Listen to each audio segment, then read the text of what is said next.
Hello everyone, welcome back to my channel. Today is going to be a sit-down video, which I'm excited for, and especially the topic I'm very excited for. We're going to do a deep dive on authenticity and what has happened to it nowadays, because I feel like authenticity has changed and authenticity now is such like a popular topic that I would really love to talk about it. I have my iPad down here, so if I look down, it's because I'm looking at my notes. And before we begin, I have to mention that I will take a lot of inspiration, and I will say a lot of paragraphs and phrases from the Substack article that I read that is called "The Internet Made Authenticity Performative." Okay, so that's like along the lines of what we're going to be talking about, and it's so it's why we have this desperate need for authenticity nowadays and how that's actually making us perform all the time instead of actually being authentic. So without further ado, let's get started. I'm going to separate this video into, I'm pretty sure it's 2 parts. So let's begin the first part, okay? The first part is what has happened and why might it be worse than before, okay? First of all, what has happened? This is going to be a citation. I'll put it on the screen, obviously, so you guys can read along, but this is a citation from the Substack article that I mentioned. It says, "The internet made everyone hyper aware of themselves, and I genuinely think people underestimate how deeply that changed human behavior. A person can barely exist anymore without subconsciously imagining how they are being perceived while existing." So we all know at this point, we've all been told, we've heard it over and over again, that social media isn't good, social media is ruining this, it's ruining that. But one of the things, especially about the topic that we're talking about today, which is authenticity, it forces you to change so subtly.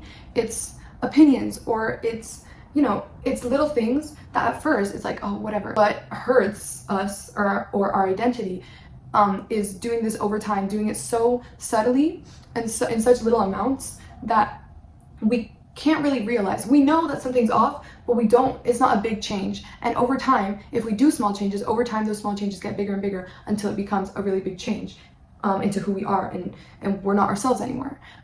Hey guys, jump scare into editing more, but basically what I wanted to say is that at first it's really unnoticeable. You say, for example, micro trends. You think, I don't really like that a lot, but I might as well try it out. And over time, you start trying out things that you don't really feel like are you, but since you've seen them so many times, they're just normal. So you keep doing that until you've changed all of who you are. Which, another quote from this article, "After enough time living inside that environment, people stop acting naturally without even realizing it. The performance becomes embedded into the body itself. People begin rehearsing their own personalities in real time." That is super true. And the sentence where it says, "The performance becomes embedded into the body itself." We do it so often and so subtly that we don't realize that it's kind of integrating into our new personalities. And now we're going to talk about, we're still in part 1, but why it might be worse than before.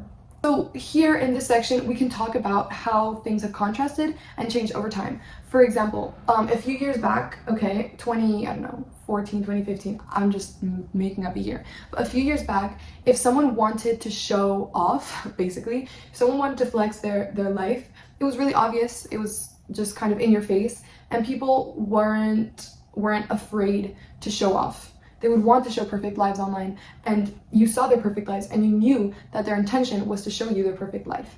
But what is hard about it now is that because there's this chase for authenticity, people want their normal lives to look authentic, but in a perfect way.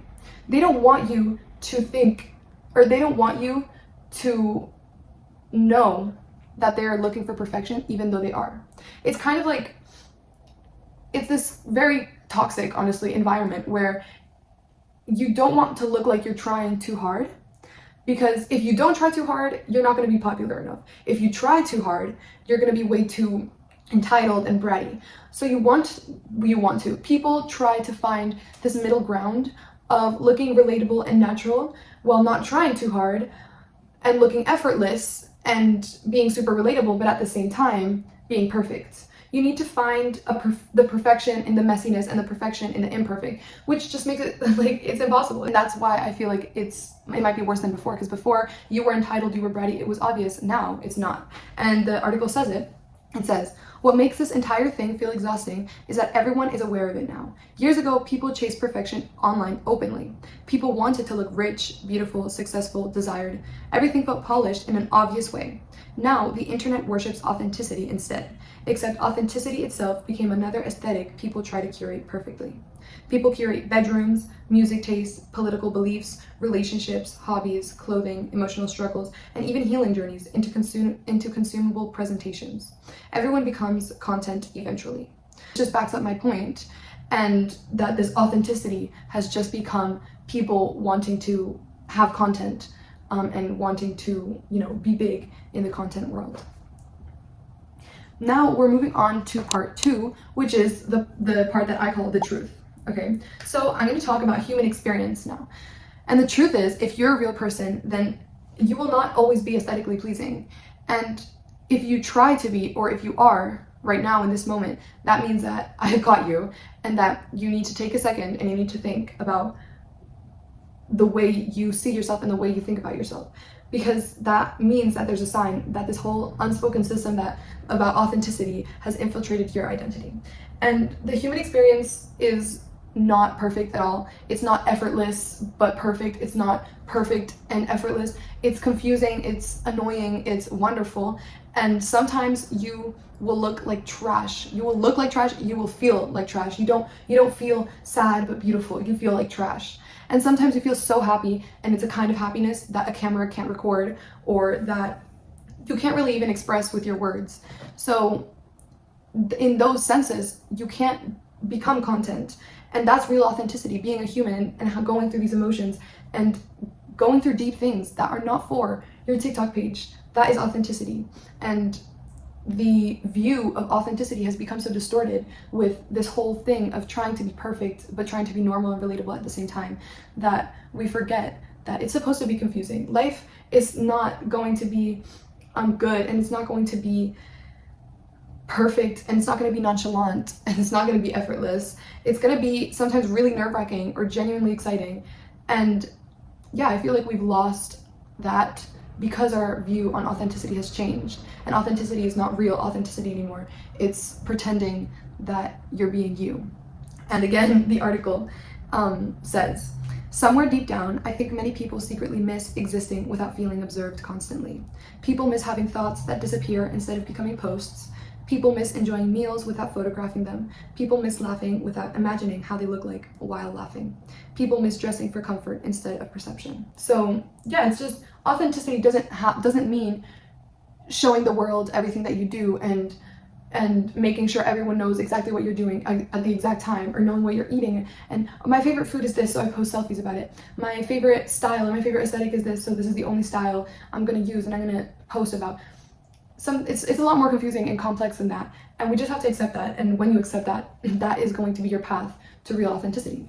And I also wrote my own little part because my channel also focuses on art, and this also affects the artistic world, because creators also should get to evolve, and we can't always be coherent and maintain the same style, and if you say that you have your style, and that style is authentic to you, but then over time you change that style, that doesn't mean that you're being inauthentic to yourself. And I say this because this is something that I experience a lot. I'm opinionated, and I'm very opinionated, but I change opinions a lot of the time. So many people will tell me something, I give my opinion, and a few months later, maybe that opinion changes. And that doesn't mean that the first opinion wasn't authentic and wasn't what I was truly thinking. It just means that I've evolved and I've changed over time, and it just is not right, and it's not true for me anymore.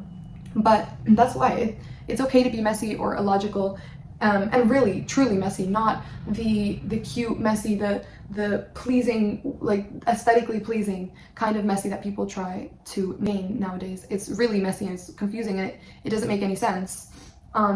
But it's okay, because if that's what you think and your opinion changed, then that's what matters. I think the happiest people with the most fulfilled lives are building lives that don't necessarily make sense to other people. They might be unconventional to other people. They might be opposing trends or not what people expect, but it makes sense to them. They're following their own internal compass. Someone recently told me that if you know your values, every decision is easy. It's deeply human to want to be accepted, for your choices to be understood, but that can really easily sway into other people's opinions or wanting validation, especially especially now in this time where we might put more importance on how happiness is perceived by proving to people that we're happy rather than actually being happy. We want to impress others so much that we actually sacrifice our own satisfaction. The advice I'd give if you feel like you don't know your values is to really hone and own the things that make you who you are, because your values are still there, you just need to rediscover them. And what makes people the most attractive, the most interesting, is what makes them uniquely them. Get back in touch with the things that you enjoyed as a kid before you were told what was cool, what was impressive, what was worth posting about. Follow that compass and you'll build a life that you don't need to explain away, but you're the leader of your life and it feels right to you.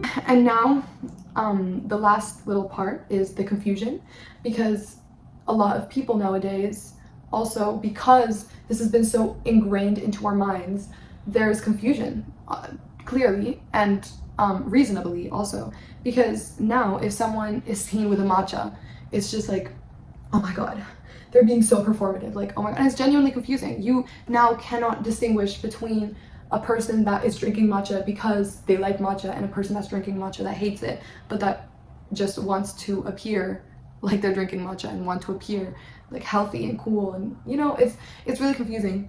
So I'm going to also read the last bit of the article that I read and that I think is really important, which is: a person enjoying beautiful things publicly does not automatically mean they're performing intelligence or depth. Yet online, everything gets psychoanalyzed until basic human behavior starts feeling suspicious. Somebody reads a book and suddenly people accuse them of wanting to appear intellectual. Someone drinks matcha, like I said, and suddenly it becomes a personality critique. Somebody buys a camera and people immediately reduce their entire existence into trying too hard to look cinematic. Every harmless interest eventually gets transformed into evidence during this giant endless trial where the internet keeps trying to determine who deserves to be considered genuine. I mean, I wish I could write like this person because it is incredible. All of her work is just absolutely insane. This article, please, please, please read it. It really proves the point that I'm trying to make. And yeah, I really loved it. And there's other parts that obviously I can't put the whole article in here, but there's other parts that are so insanely interesting. And it's one of the best articles I've read on Substack in a long, long time. So please, if you have Substack, read it. And if you don't, download Substack and read it. But my advice coming out of this whole entire deep dive is that right now authenticity is a lot of the times really not authentic. So my advice to you is, if you want to be more authentic, because you feel like you can easily get trapped, or that you kind of are trapped in this authentic trap, then my recommendation to you, we're all experiencing life. I'm not the savior of everyone coming to save your life, but I will say that allow yourself to be confusing and allow yourself to not make sense at all, and not in a cute way, not in a nice way, in a real, like, weird and strange and peculiar way. And allow your opinions to change, allow your style to change, allow your art to change as you grow and as you evolve. Because that means that if you change but still stay true to yourself, that is real authenticity. And as for advice to see if someone is being authentic or not, this is trickier because some people are really great actors and actresses. But the best way, at least for me, I guess, is just going off of energy. Because someone that truly finds passion in something will tell you about their passions with just a certain energy and a certain look in their eyes, and certain words and certain expressions, and the way they say it is different than a person that wants to appear to have that passion. I feel like people that are inauthentic take any chance they can get to prove to you that that's their passion, and to prove to you that and to tell you how much they love everything they're doing and within that passion. But someone that's actually passionate about it will just, if you bring it up, and if they bring it up, they'll talk about it with elegance and with love for that thing. So honestly, that just depends on their energies. And some people really do seem authentic and they're really not, and some people really do not seem authentic and they are. So that is really tricky, and I just hope that as a society we can go and move away from this kind of fakeness, honestly, that is going around right now. And so that being said, don't forget to read the article. It's really, really good. Thank you for tuning in. I hope this was interesting. If you have any thoughts or any opinions that can change over the years, you can write them in the comments. And I think this is really interesting for artists, obviously, because we should be able to evolve. And just in general, I think it's an interesting topic on the world right now and what we're experiencing. So yeah, thank you for tuning in. I hope you enjoyed this video. Don't forget to like and subscribe, and I will see you in the next video. Bye.